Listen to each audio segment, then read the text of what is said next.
This is the South African journey, a path, unapologetic, raw, and necessary.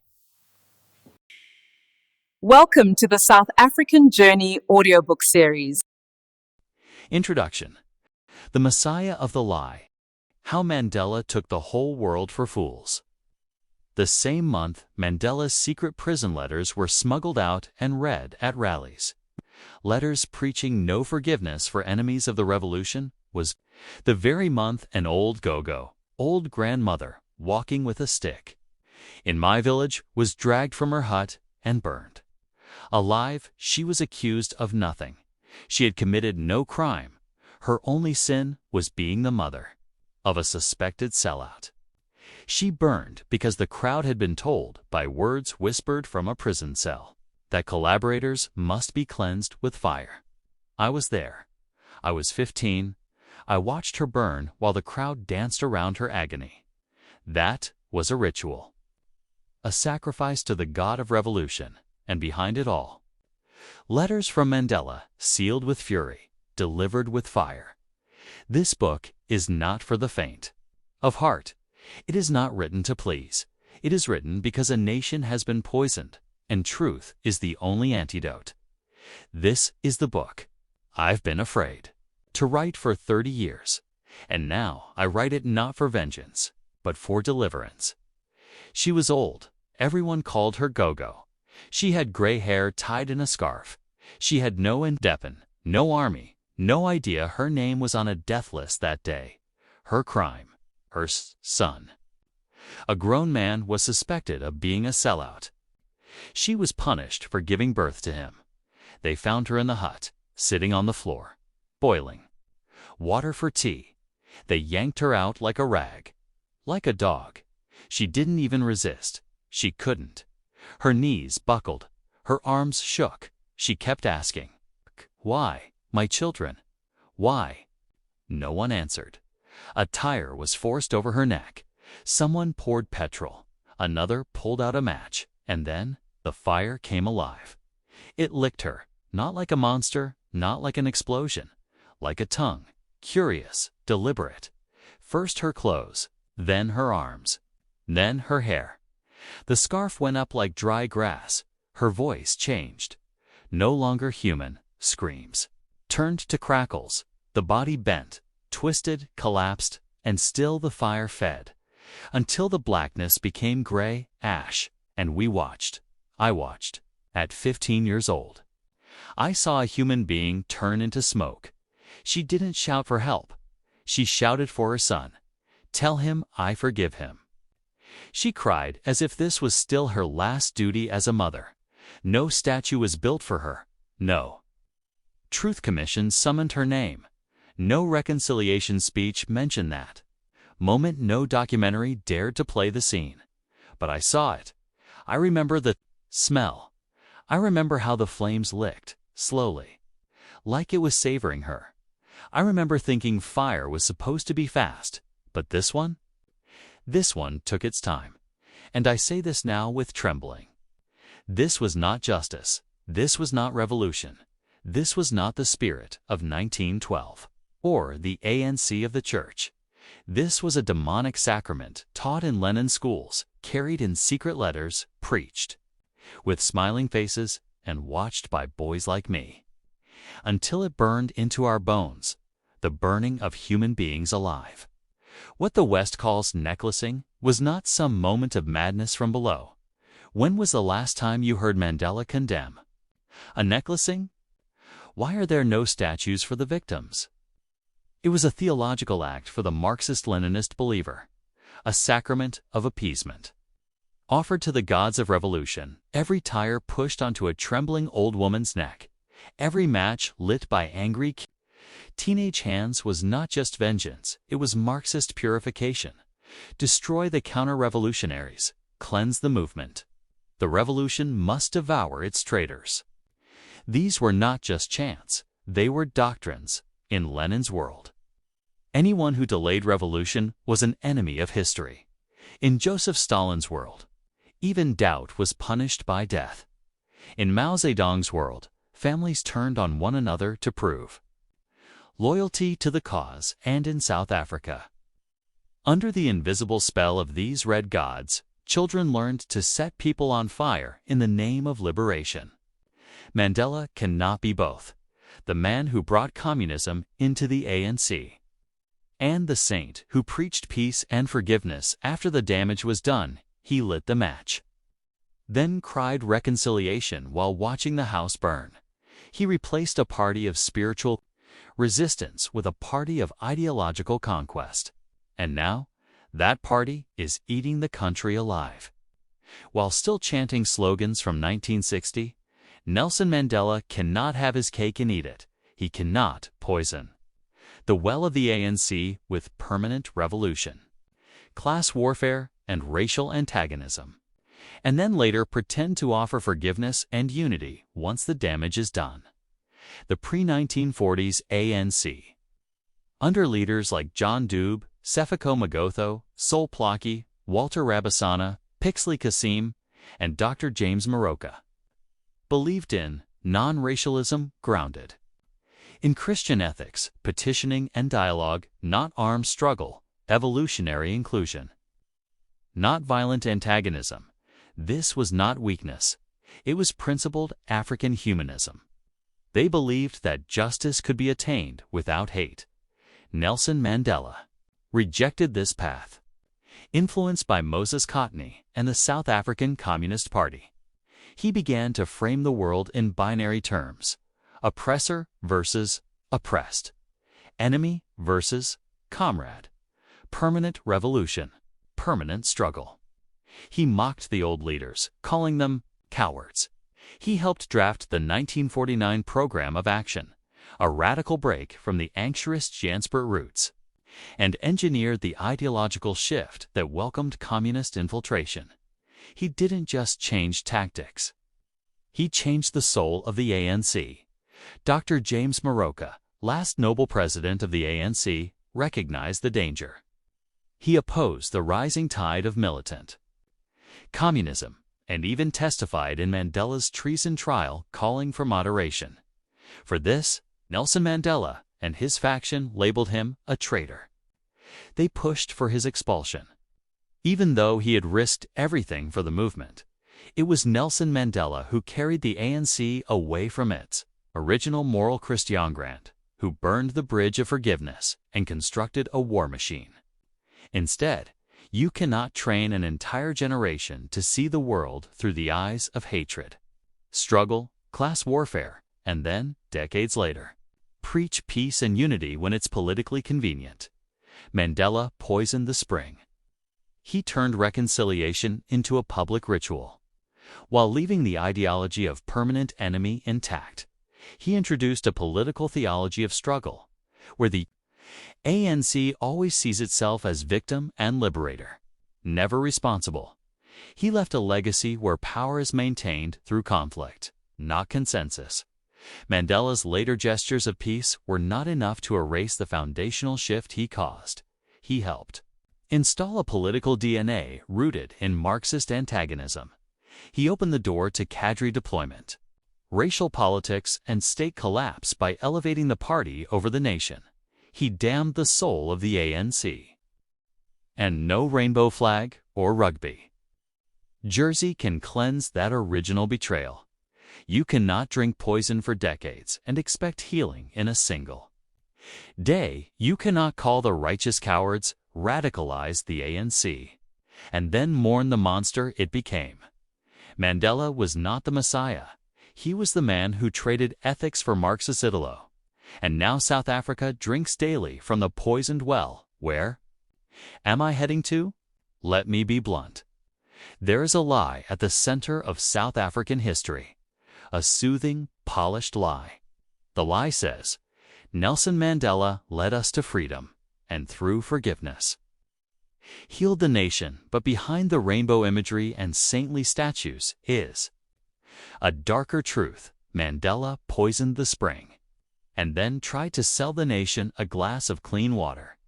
He radicalized the African National Congress, ANC, abandoned its moral foundations, mocked its ethical leaders, and brought in a doctrine of permanent revolution, racial antagonism, and communist ideology. He must not be allowed to escape responsibility for the poisoned legacy the ANC became. The ANC before Mandela's rise was not weak. As today's propaganda claims, it was principled. Founded in 1912 by Christian leaders like John Dube, Pixley Ka, Isaka, Seam, and Sol Plaatje, Walter Ravasana, Sefako Makatho, it was grounded in Christian ethics and moral reasoning, nonviolent protest and persuasion, dialogue, and constitutional engagement, a vision of inclusive nationhood. Not tribal supremacy or racial vengeance. Even Dr. James Moroka, elected as ANC president in 1949, stood firmly in this tradition. He was a man of medicine, dignity, and deep personal sacrifice. He believed the struggle should maintain moral clarity, not descend into mob politics. Everything changed when Mandela, Walter Sisulu, and Oliver Tambo, under the influence of Moses Kotane and the South African Communist Party, took control of the ANC. The year 1949 was a turning point. The ANC adopted the Program of Action, and with it came a doctrinal shift. Christian morality was ridiculed as naive. All Christian leaders were expelled. Dr. James Moroka was also expelled. Nelson Mandela turned the ANC into a weaponized political machine built on Marxist thought, centralization of power, and class warfare. In 1961, Mandela co-founded Umkhonto we Sizwe, Spear of the Nation, a military wing of the ANC, funded, trained, and guided by the Soviet Union and its satellite communist parties. It was designed not for protest, but for sabotage, underground operations, and eventual armed revolution. Yet for decades, Mandela and his team denied it. He said he was a peaceful leader, wrongly imprisoned, fighting for democracy, but behind closed doors, he was the chief commander of MK, a man trained in war, sending operatives into civilian sabotage missions. Let me ask you plainly, would you trust a man who hides the fact that he sat on the ruling committee of a revolutionary communist party? The ANC was born in a church. It was founded in 1912 in Bloemfontein in the Methodist Church by Christian ministers, with Bibles and prayers, with hymns and gospel songs, with communion bread. Nelson Mandela deliberately redirected the ANC. The ANC drank a different blood. It lit a different fire. It preached a different gospel.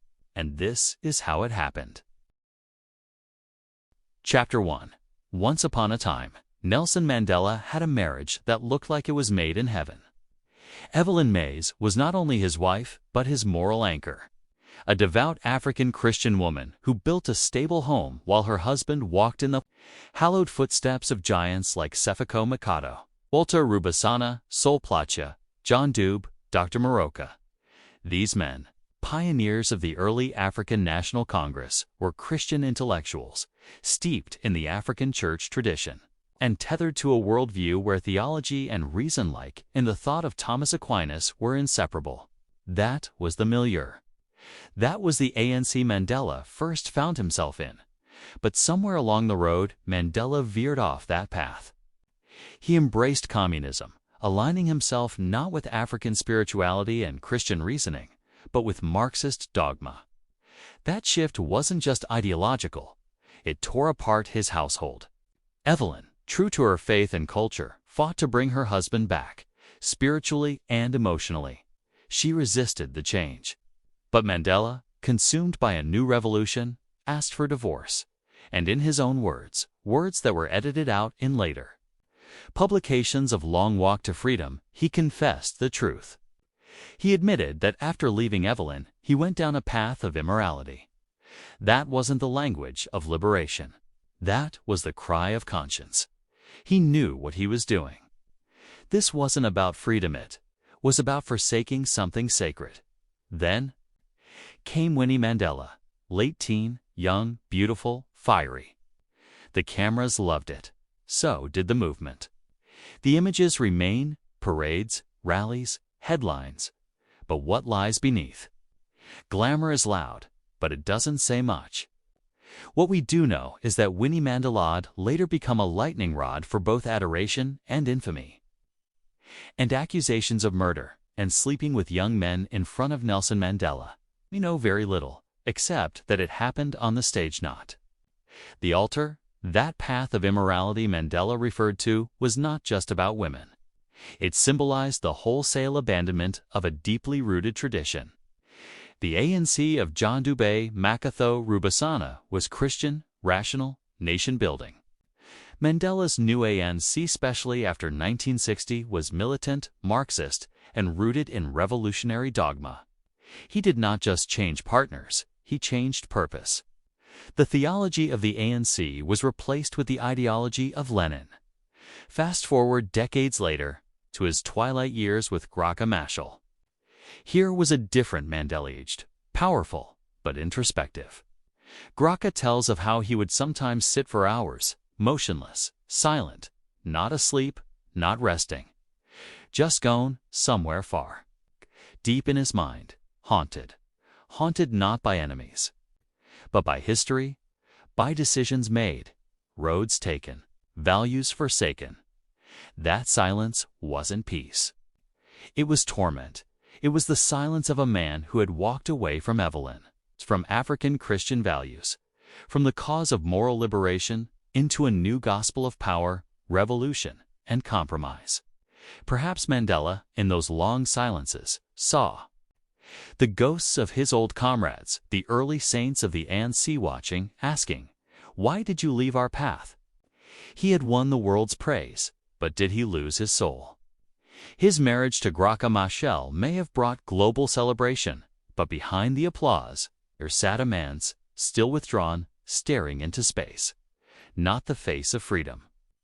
The face of a man revisiting the crossroads of his life. Mandela was a man who, in his final days, was forced to stare down the truth that history is not kind to those who betray their roots. No matter how many statues are built, a man may win the world and yet be visited daily by the silence of a betrayed conscience. The fall of Dr. James Moroka. The fall of Moroka and the rise of fire, 1952. At the height of the Defiance campaign, Mandela accused Dr. James Moroka, then president of the ANC, of cowardice and weakness. Dr.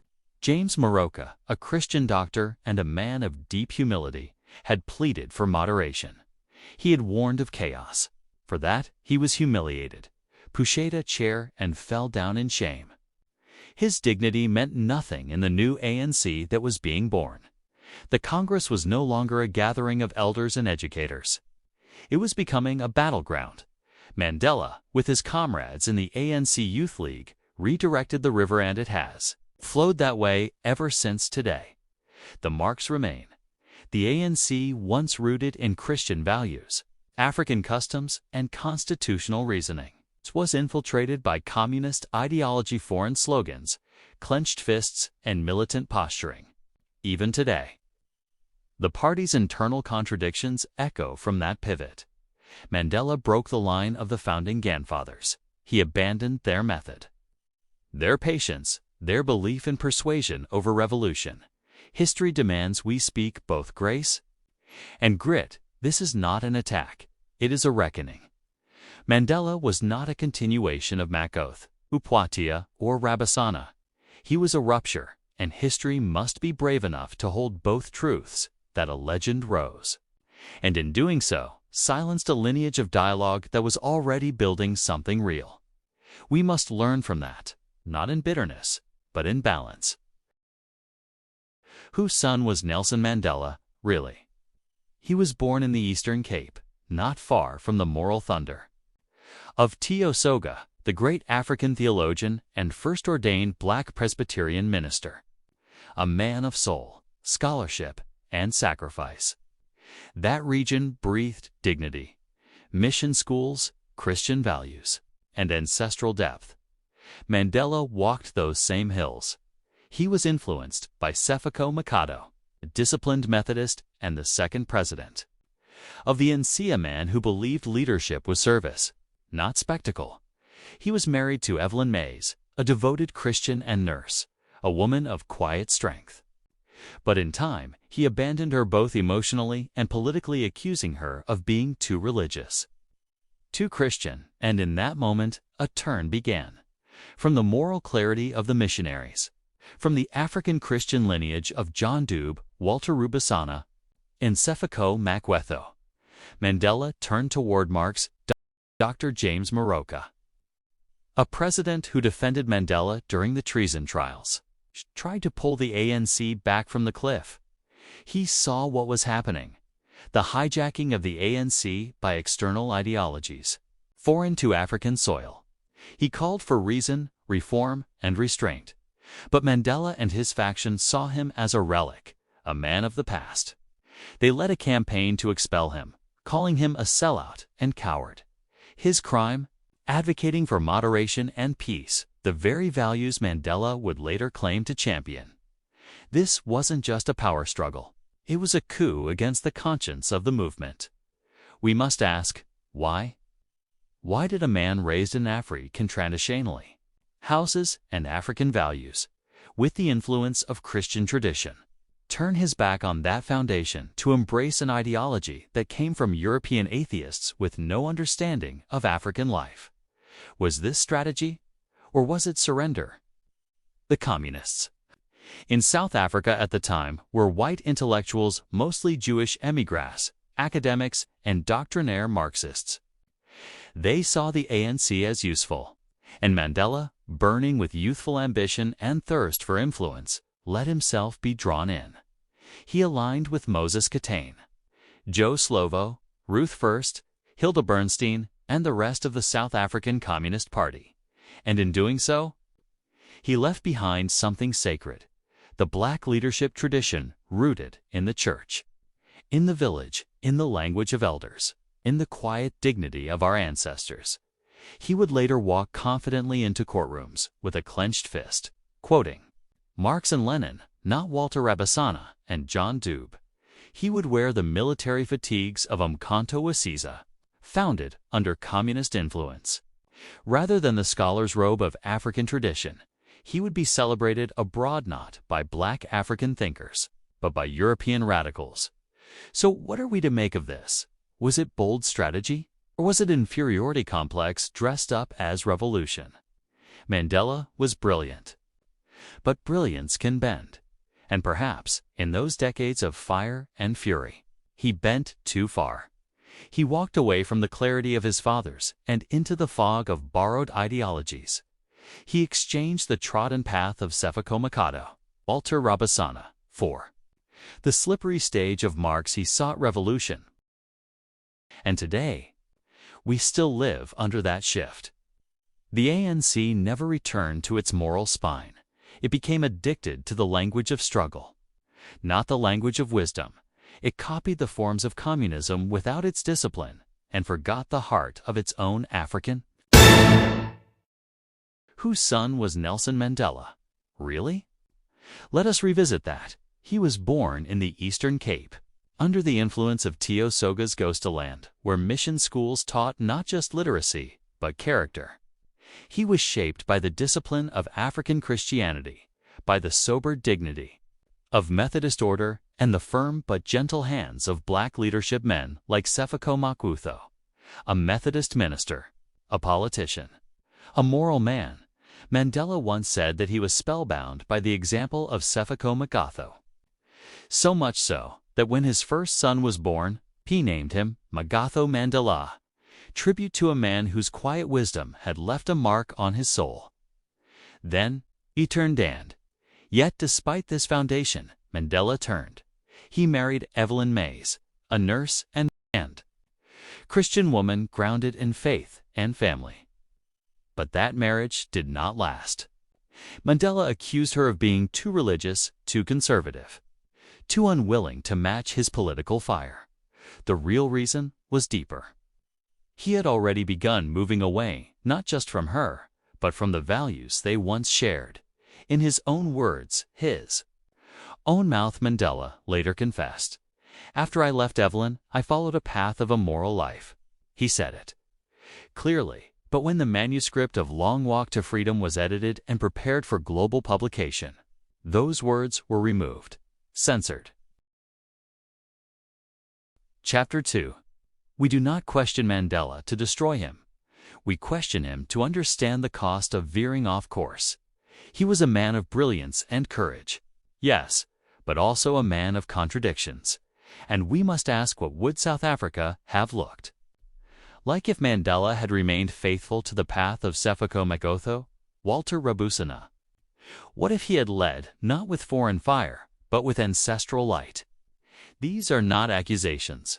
They are inquiries. Because when we forget the path we left, we repeat the wandering over and over again. The people, always. Until they are not theirs. A sickness. An inherent sickness within communist ideology. It starts with seductive talk. I was 15 when I saw a go-go, an innocent old woman dragged from her hut and necklaced in front of my eyes. She screamed, she burned, she died, and the crowd danced that same month. A letter from Nelson Mandela smuggled out of prison was read aloud at a township rally. A letter calling for no forgiveness. A letter justifying vengeance. A letter soaked in Marxist rage. The world calls him a liberator.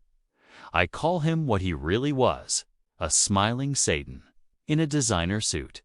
He walked free, but South Africa walked into a trap. The man you were told was a saint was secretly a soldier of an evil gospel. The man you were told brought peace, lit a revolution that burned grandmothers alive, and the man you were told to worship hid his true master until the day he died. If you ever wondered why South Africa is collapsing, why the ANC still behaves like it's at war, why the economy is cursed and the people are spiritually dry, why there's moral rot, lawlessness, betrayal, and despair everywhere, why good people remain silent, why your soul feels something is wrong, even if you can't name it. This book names it. Nelson Mandela was not the end of oppression. He was the transformation of it. He didn't destroy apartheid. He redirected its controlling spirit into a new, darker system called permanent revolution. A man possessed by a red gospel. A deceiver who smiled while the country burned. A saint on TV and a satanic ideologue in the shadows. A freedom fighter who handed South Africa not to God, but to the long claws of Marxist revolution. I was there. I smelled the burning flesh. Her crime, nothing. She was a go-go, a grandmother, but her son was suspected of being a collaborator. And so she paid the price in a ritual killing called necklacing, where a tire is shoved over your chest and set alight. What the world never knew was this: that murder happened in the exact same month one of Mandela's secret prison letters was read aloud at a local rally, calling for the purging of traitors, the cleansing of collaborators, and the rejection of forgiveness. That was not reconciliation. That was hell breaking loose. In the name of a man who told the world he stood for peace. This is not fiction. This is not an opinion. This is the horrifying truth behind Nelson Mandela as witnessed, lived, and survived by Chris Kanyan, a black South African born in 1971, who as a teenage boy stood in the crowd as an old woman was burned alive in a township street. He walked out of prison to the sound of choirs and cheers, but what the world didn't know was Satan had just put on a suit in this raw, personal, and theologically charged expose. Chris Kanyan breaks a 30-year silence to confront the truth. South Africa was never allowed to face Nelson Mandela was not the saint you were told he was. Behind the smile was a Marxist-trained revolutionary. Behind the peace talks were secret letters preaching vengeance. Behind the reconciliation narrative was a red gospel of hate, and a nation lit on fire by his whispered words. I also remember the day they released him, the world. Clapped, the doves flew, the rainbow arched, and somewhere deep in the soul of South Africa, something ancient and holy was quietly buried. They said he walked free. But it wasn't just Mandela who walked out of that prison. It was an idea, a godless, blood-washed, revolution-soaked idea, one that had spent decades underground, trained in Moscow, bathed in Marxist scripture, and now wore a suit tailored by Western diplomacy. That idea was communism, but dressed as forgiveness. It was revolution, disguised as reconciliation. It was hate, wrapped in harmony. And Mandela was its apostle. I do not hate him because of his struggle. I hate him because of what he became, a liar cloaked in peace talk. A deceiver who danced in cathedrals while serving Lenin in his heart. He removed God from the ands. He exiled the Bible from Parliament.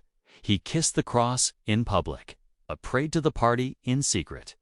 He spoke of peace while his words lit tires that burned old women alive.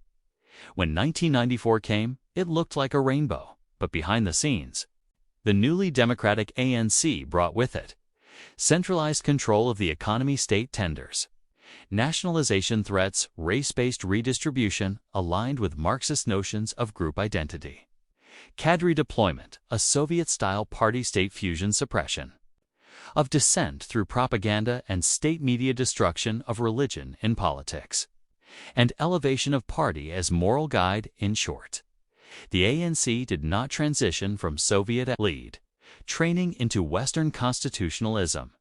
It transitioned from armed Marxist underground into ballot box Marxism. Same ideology, new uniform. Why was it hidden? Because communism had lost the PR war globally. The Berlin Wall had fallen. The USSR was in ruins. No one wanted to hear that their liberator was a red disciple of failed revolutions. So Mandela and his comrades rebranded from class struggle to economic empowerment, from seizure of assets to black economic empowerment, B. From censorship to transformation of media, from revolution to transformation. They changed the packaging, but kept the poison inside. The masses were not freed. They were handed over from apartheid's racial elites to communist-trained political elites. South Africa's collapse was not an accident. Load shedding, water failure, corruption, unemployment, moral gate, assassinations. These are not glitches. They are features of a system built not on democratic renewal, but on Leninist control logic. The ANC does not govern like a normal political law party. It governs like a revolutionary front, still at war with perceived enemies, always using crisis to consolidate control, always suspicious of dissent, always hungry for monopoly of thought. This is the real legacy of Moscow's children. South Africa was told it had entered a new era in 1994. We are free, they said. We've won democracy, they chanted. The people shall govern. Posters shouted from every township wall. But what the people didn't know was that the ballot box itself had been redesigned in Moscow. Yes, the votes were counted. Yes, the lines were long. Yes, the cameras captured joy. But inside that moment was a Trojan horse of ideology. South Africa didn't receive pure democracy. It received a Soviet-coded system of political control, injected silently into its bloodstream, without public debate, without consent, and without full understanding. The ANC, far from being a mere liberation movement, had been, for decades, the ideological foster child of the Soviet Union. Fed, trained, and shaped through its proxy school, the South African Communist Party, SAC.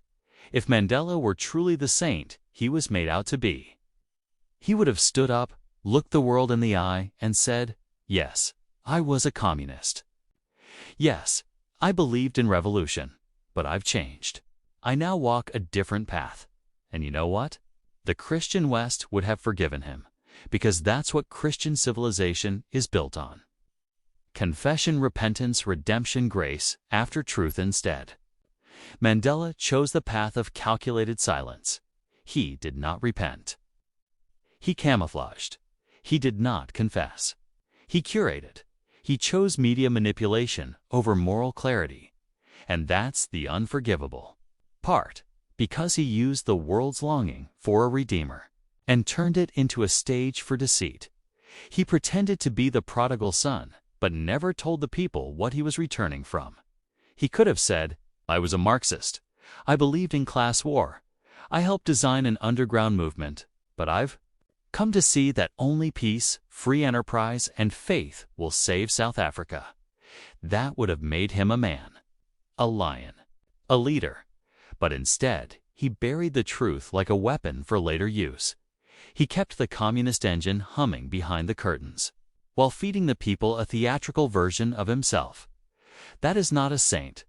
That is a strategist with no confession, no reckoning, no accountability, and today, the legacy of that concealment is plain. The ANC became the most corrupt government in South African history. Cadre deployment replaced merit, the gospel was swapped for ideology, poverty deepened. Race hatred reignited, and the nation bled. Because the lie at the beginning was never confronted.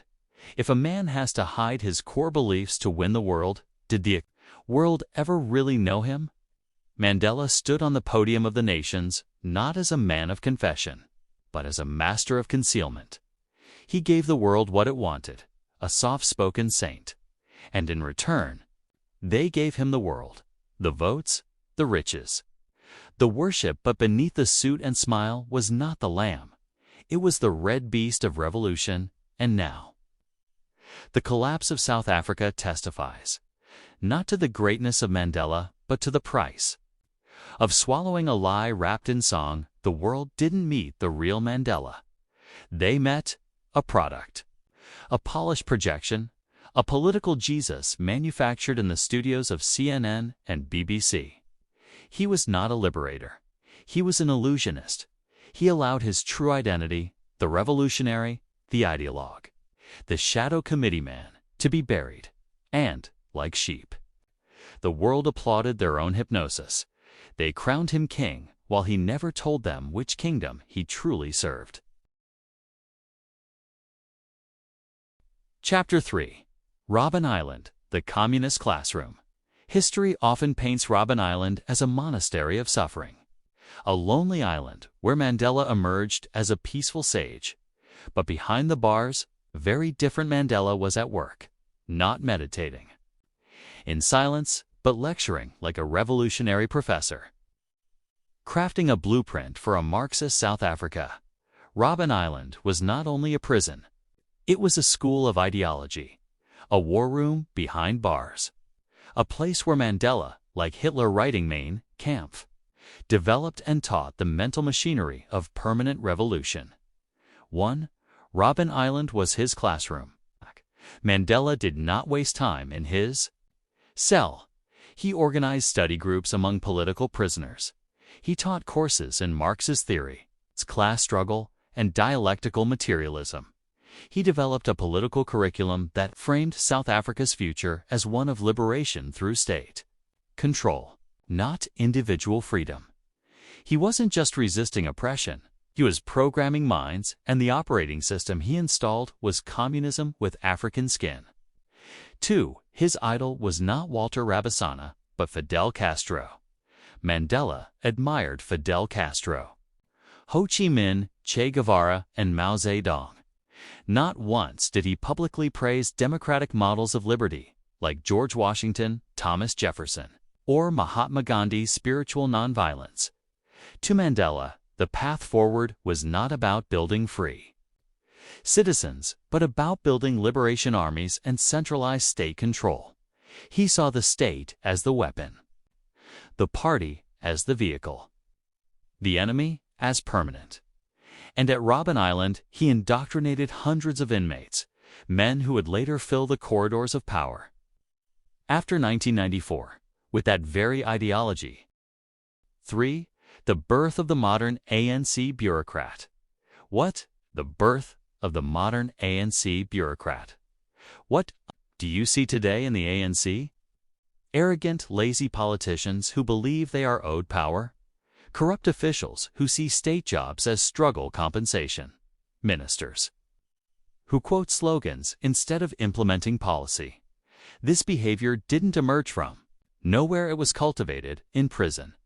They were taught that the struggle justifies all, that the state belongs to the revolutionaries, not the people. Mandela's Robben Island cadres did not come out to serve. They came out to rule with a doctrine, not a constitution. 4. The myth of the humble prisoner. The popular image is of Mandela as a humble, softened man after years of suffering. But in truth, Robben Island hardened his ideological resolve, entrenched his view of enemy logic, turned the ANC into a political religion, where questioning the leader is blasphemy.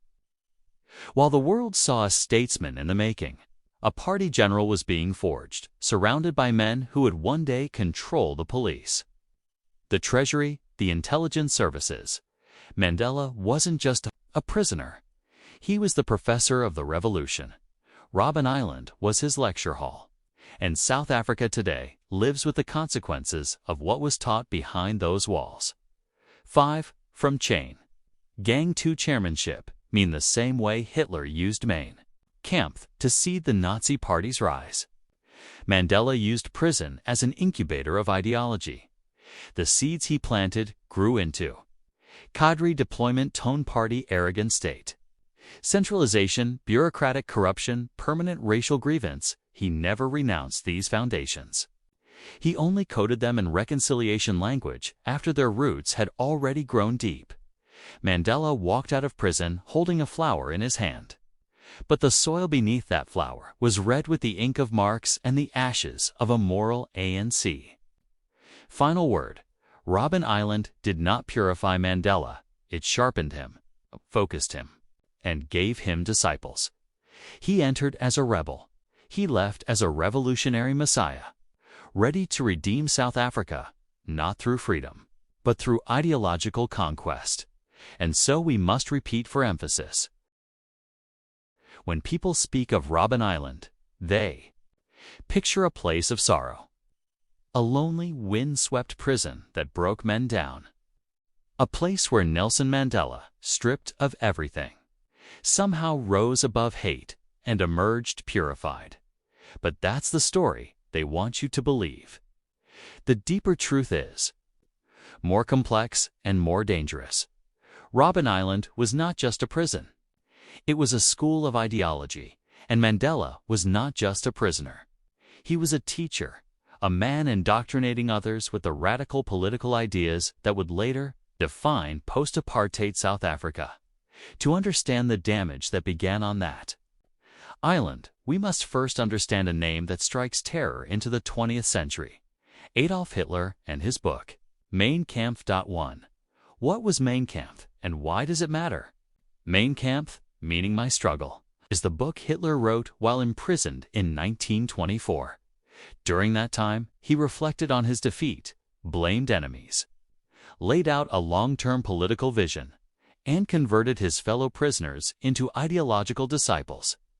It was in that prison, not on the battlefield, that Hitler planted the seeds of Nazi ideology.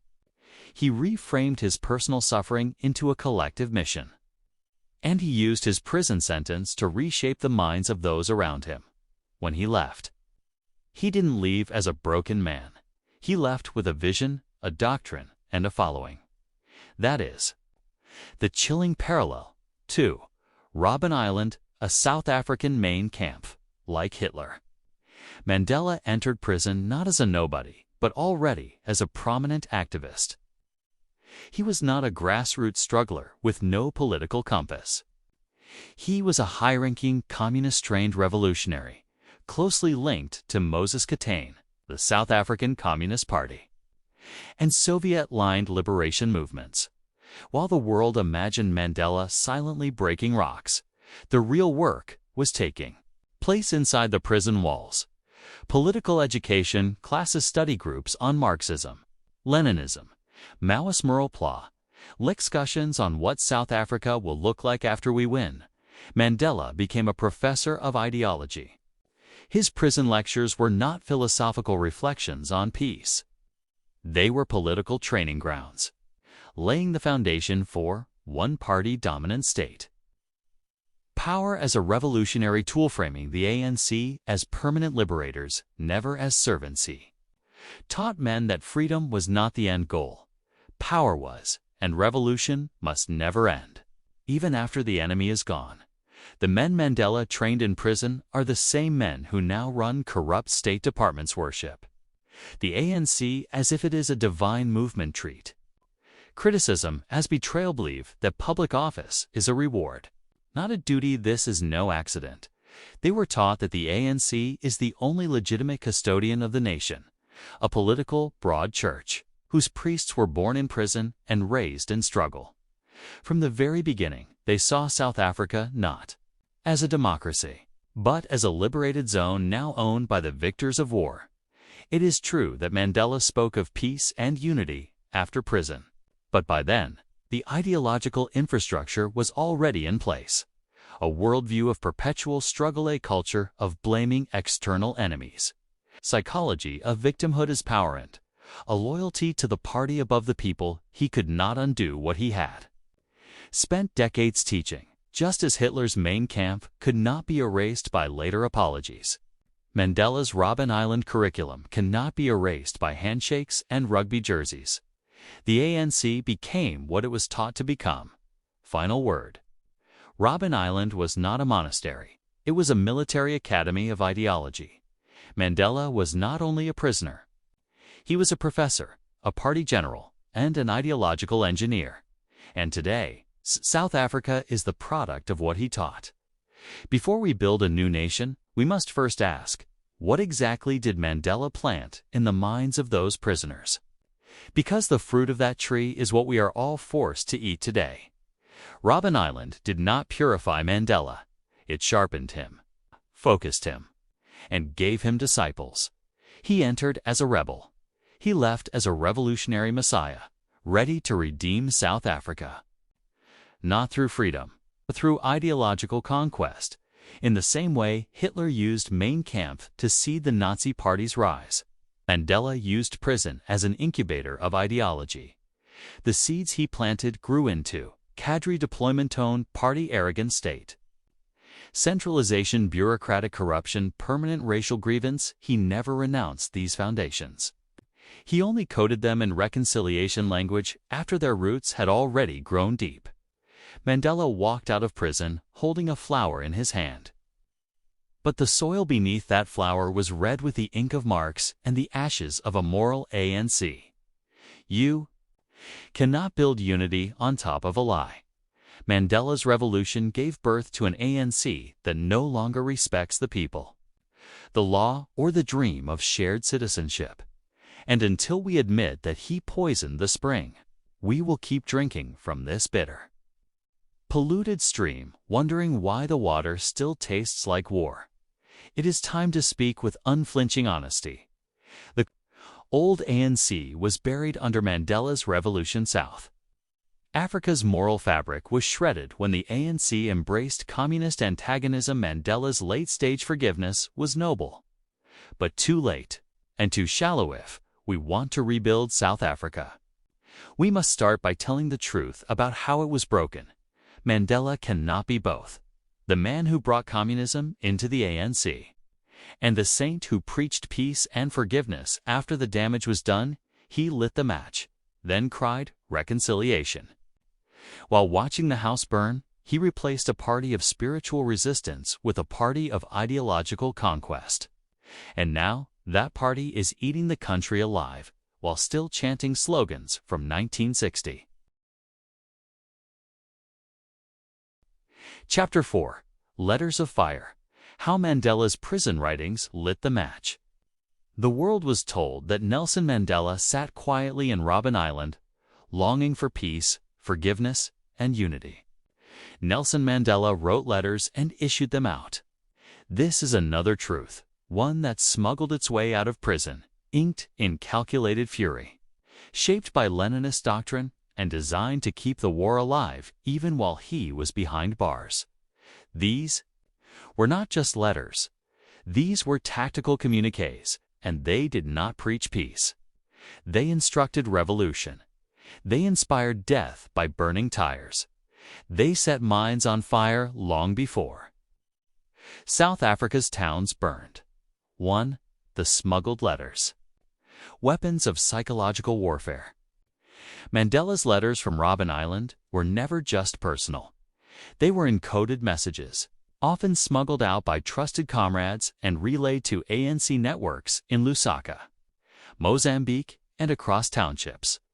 They were full of coded instructions, reinforcement, enemy identification, frameworks, and psychological motivation to continue the armed struggle. He presented himself as a distant commander, issuing strategic directives to those on the ground to maintain resistance. So unrest and not rest until the revolution consumed the old order. These were not love letters to South Africa. They were revolutionary blueprints.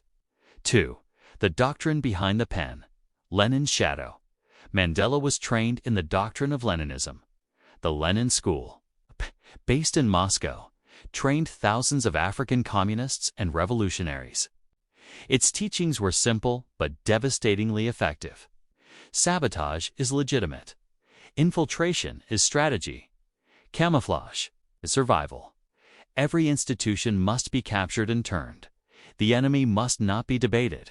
He must be discredited, destabilized, or destroyed. Mandela's letters carried these principles like viral code, infecting the resistance with a relentless doctrine of destruction. It wasn't just about defeating apartheid. It was about replacing it with total ideological control. 3. The enemy within. Turning neighbor against neighbor. These letters introduced and reinforced the doctrine of the internal enemy. That is, anyone who cooperated with the state refused to join armed struggle, believed in peaceful reform, criticized ANC violence, was labeled a collaborator, sellout, or enemy of the people. And the punishment: necklacing, tires soaked in petrol placed around the neck and set on fire. Hundreds, if not thousands, of black South Africans were burned alive in the name of liberation, not by apartheid police, but by township revolutionaries. Radicalized by the ideology seeded in those letters, the so-called People's War was not a spontaneous uprising. It was engineered psychological warfare fed by underground communications from the island. 4. The myth of the innocent messenger. Even today, people speak of Mandela's letters from prison as if they were moral reflections, like Martin Luther King Jr.'s letter from Birmingham jail. They were nothing of the sort. Mandela's letters named targets, drew enemy lines, oozed Leninist language of struggle, class war, and infiltration, never condemned violent punishment of black moderates. He never once called for an end to necklacing. He never wept publicly for burned children, accused of being spies. He never rebuked the ANC's internal purges and bloody discipline methods, because it was all part of the plan. 5. From the island. The fire spread, the letters became sermons. The sermons became slogans. The slogans became flames. From Uitenhage to Soweto. From KwaMashu to Langa. A new culture emerged. One of vigilante justice, one of righteous violence, one of dehumanizing the enemy. Even if he looked like your neighbor, the revolution was no longer about land or votes. It was about power through fear. And Mandela, the man in prison, had become the voice from the shadows, feeding the fire without lifting a gun. Final word: the ink from Robben Island didn't write peace. It wrote war. While the world worshipped Mandela as a saint waiting, he was scripting a doctrine of control, purge, and permanent revolution, one that burned not only buildings, but souls. Until we understand the true nature of those letters, we will never understand how the ANC came to believe it owns South Africa, not by election, but by conquest. When the world cheered in 1990 as Nelson Mandela walked free, they believed a statesman had come to lead South Africa into peace, unity, and progress. But what actually emerged from Victor Verster prison was not a leader ready to govern, but the symbolic general of an ideological army, an army trained in sabotage, not statecraft. The ANC was not prepared to govern. It was prepared to seize the state, not build it. It came out of the bush and prison with a doctrine of domination, not a blueprint for a functioning society. This chapter tells how a revolutionary machine, forged in secrecy and struggle, marched into government buildings and parliament without shedding its war clothes. And how this is the root of South Africa's destruction. 1. From the trenches to the treasury.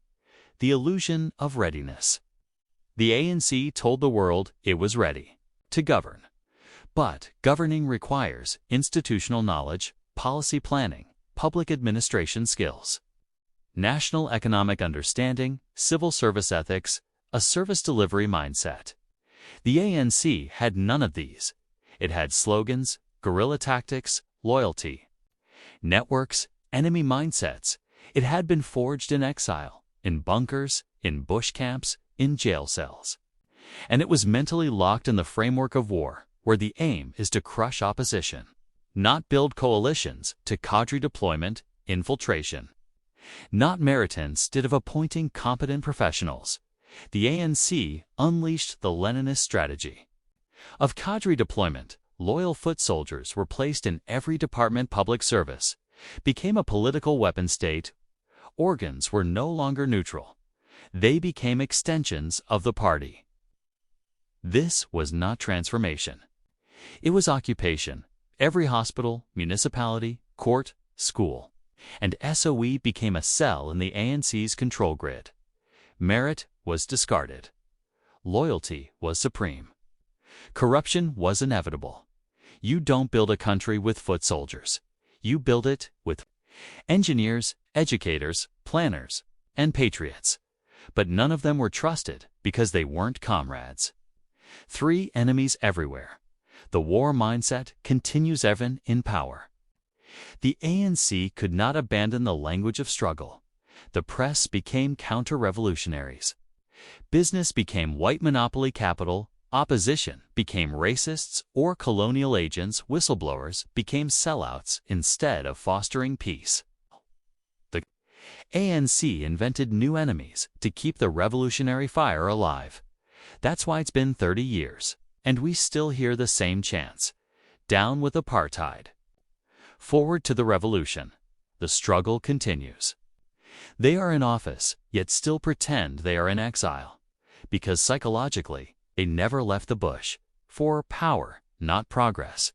The ANC never came into government with the goal of excellence. It came with one goal: hold power forever. This meant no decentralization, no independent judiciary, no clean audits, no space for merit-based rise. Instead, it gave birth to state capture, tender cartels, ghost workers, political assassinations, factional warfare. All these are natural outcomes of a ruling party that still sees itself as a liberation army, not a government.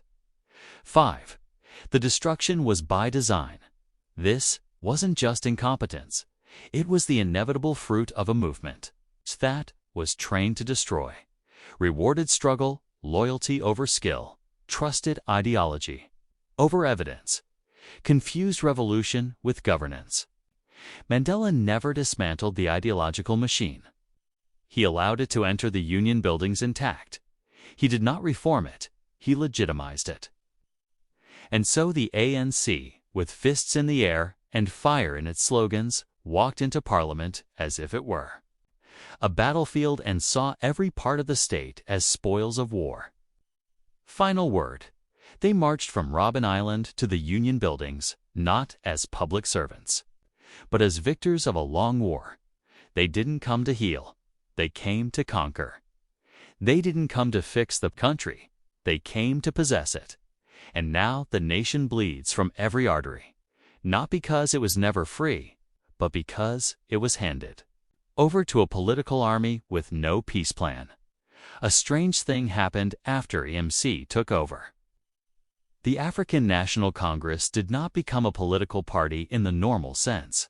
It did not settle into democracy.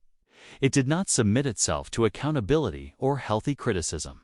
Instead, it transformed into something far more dangerous and far more difficult to dislodge. It became a religion.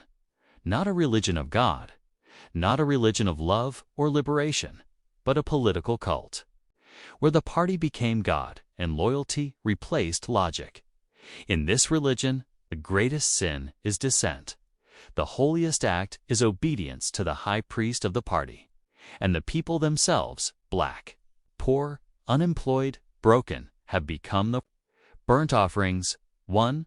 The party is always right. In a healthy democracy, parties come and go, policies succeed or fail. Citizens evaluate and vote accordingly, but not in the ANC's theology. In the ANC religion, the party cannot be wrong. If something fails, it's because of sabotage or enemies. If the country suffers, it's not the party's fault. It's apartheid, or imperialism, or racism. This is the logic of the cult. The leader is never guilty. The party is never to blame. Dissenters are always devils. Truth is no longer measured by facts, only by alignment with the sacred narrative. 2. Cadres as priests. Revolutionaries as saints in this religion. Mandela is canonized as the saint of sacrifice. Chris Honey is the martyr of the revolution. ANC veterans are spiritual elders. Struggle credentials are more important than results. Young person with a brilliant idea is ignored.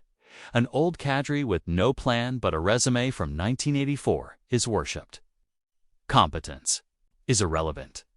Struggle history is scripture. Chapter 5. The people as sacrifice. Every religion demands sacrifice. In the ANC's case, that sacrifice is the dignity of the unemployed, the bodies of the poor. There are stories this country refuses to tell. They are not printed in textbooks. They are not sung on public holidays. They are not recited by liberation veterans with medals on their chests. But they happened. They happened in the dusty streets of the townships. They happened after funerals of fallen comrades. They happened in the name of the people. And they happened in front of my eyes. I, Chris Conyon, was 15 years old in 1986, and I saw a woman, a grandmother, burned alive in the name of Justice 1.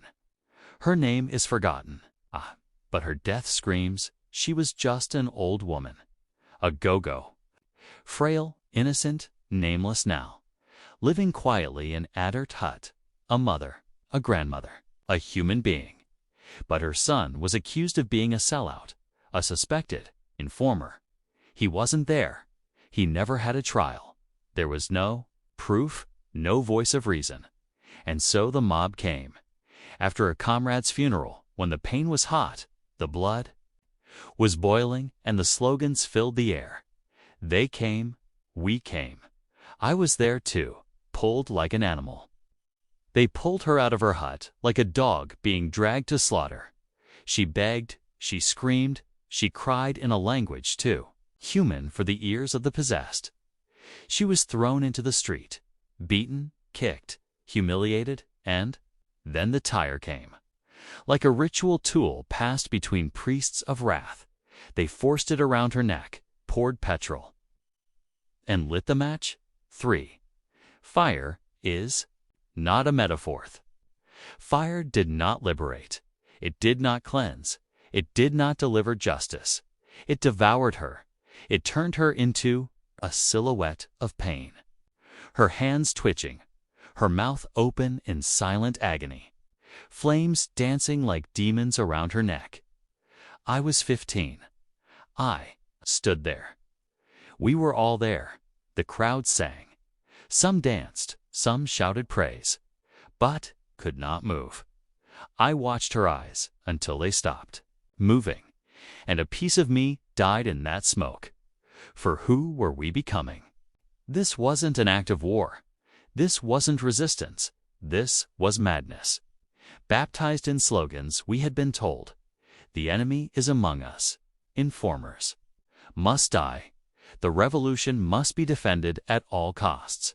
Better to burn one innocent than let one traitor." Live, it was doctrine fed to us in whispers, posters, meetings, letters from prison.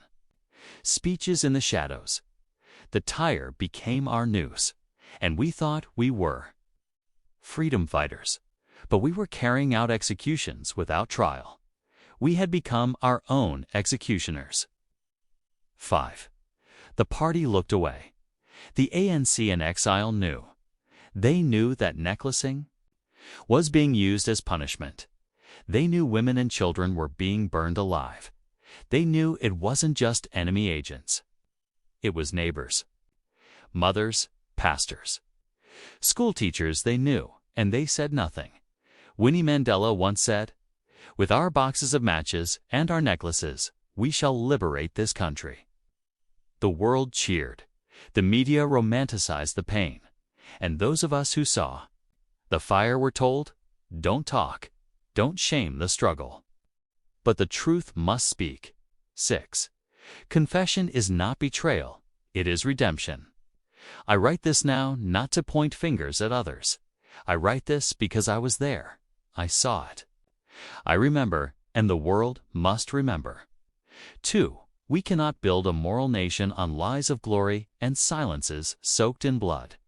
That old woman deserved a name, a trial, a voice.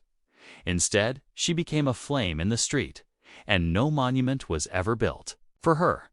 But this chapter is her monument to her, and to all the voiceless victims of revolutionary terror. I say, I saw you. I remember. And I will not let your fire be buried under marble slogans. The liberation struggle had its heroes, but it also had its horrors. And until we tell the whole truth, the freedom is incomplete, and the soul of the nation remains on fire. I didn't volunteer, I was collected. We didn't wake up that day planning to witness death, but that's how it happened. The bus collected us. One by one, no one dared to refuse. The pressure was heavy, the slogans louder than conscience. It wasn't patriotism.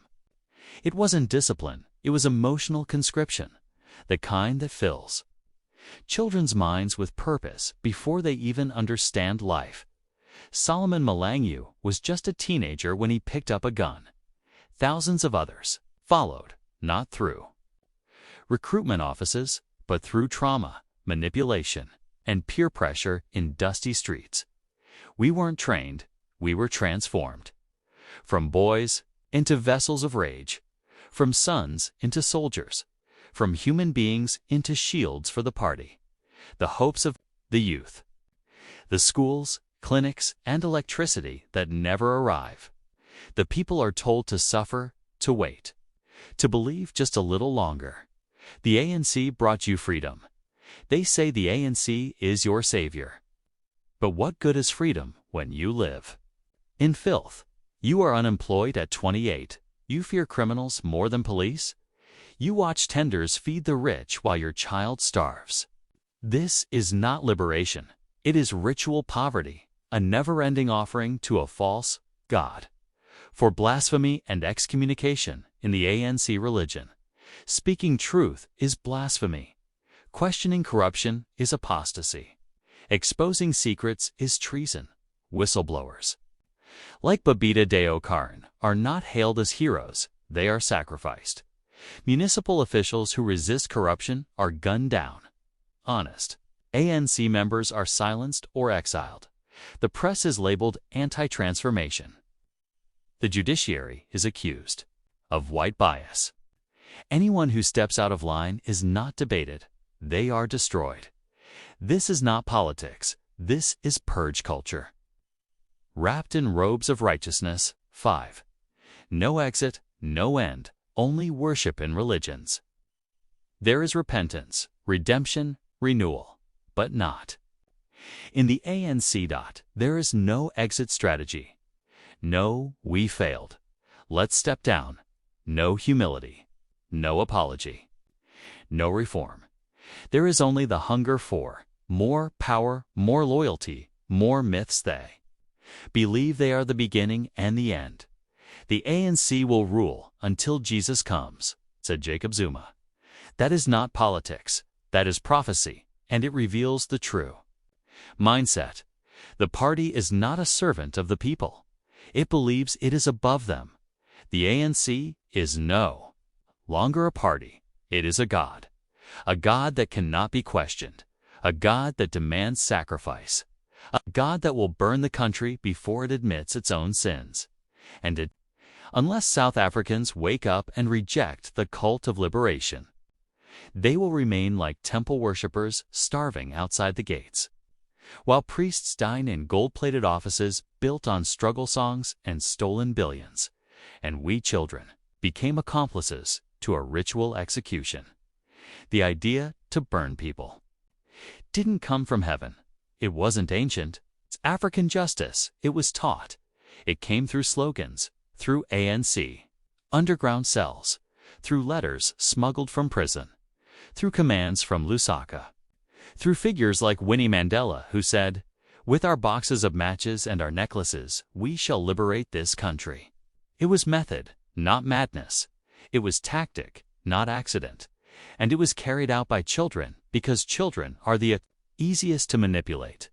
What happens to a 15-year-old who sees a woman burned alive in front of him? What happens to boys who are not protected by their elders, but sent into political ceremonies of death? What happens to a generation taught that justice comes from fire guilt, comes from association? Truth comes second to the cause. We grow up scarred. Some become gangsters. Some become politicians. Some become broken men. Some, like me, become witnesses, wrestling with memory, trying to pull sanity out of a charred past. No ANC leader ever came back to that street. No memorial was built for that. Go-go, no reparation, no reckoning. Instead, they called it the price of freedom. But freedom cannot be built on the corpses of the innocent, especially when those corpses were burned by the hands of children, trained to kill without trial. We were not freedom fighters. We were boy soldiers. In a war we didn't start, didn't understand, and couldn't escape. Final word. The ANC didn't only burn buildings, it burned childhood. It burned the boundary between right and wrong. It burned through generations and called it liberation. And I, Chris Kanyan, am done being silent. I was 15. They came for me on a bus. They trained me with songs. They gave me a front row seat to human sacrifice. Now, I write so that no child is ever again turned into a revolutionary weapon, so that truth is no longer necklaced by silence. The ANC trains you to worship struggle history like scripture. Mandela is a prophet. The party is a church. The revolution is salvation. But had seen its rituals of death. I had watched the innocent burn. I had seen comrades lie, loot, and laugh while quoting Oliver Tambo. I made a vow. No history is holy. If it requires us to shut our eyes to horror, I rejected the myth. Not because I hate my people. Not because I don't understand the pain of apartheid, but because I love truth more than slogans. To those who ask me, why speak now? Why dig up the past? Why not protect the legacy? I say, because truth is more sacred than legacy. Because the dead deserve more than denial. Because a nation cannot heal from wounds it refuses to look at. There are things the body forgets: old bruises, hunger, cold, even gunshots. With time, but the soul never forgets fire. And I, Chris Kanyan, am still haunted by the image of a go-go burning alive. An old woman, gray, fragile, helpless, torn from her shack by a mob drunk on vengeance. She had done nothing. Nothing. She was not an informer. She was not a cub policeman. She was not a threat. Her only crime was being the mother of a son. Suspected of betrayal, a grown man, not even present. And so she paid the price. Because someone had to bleed for the funeral that day. And that concludes our coverage for today.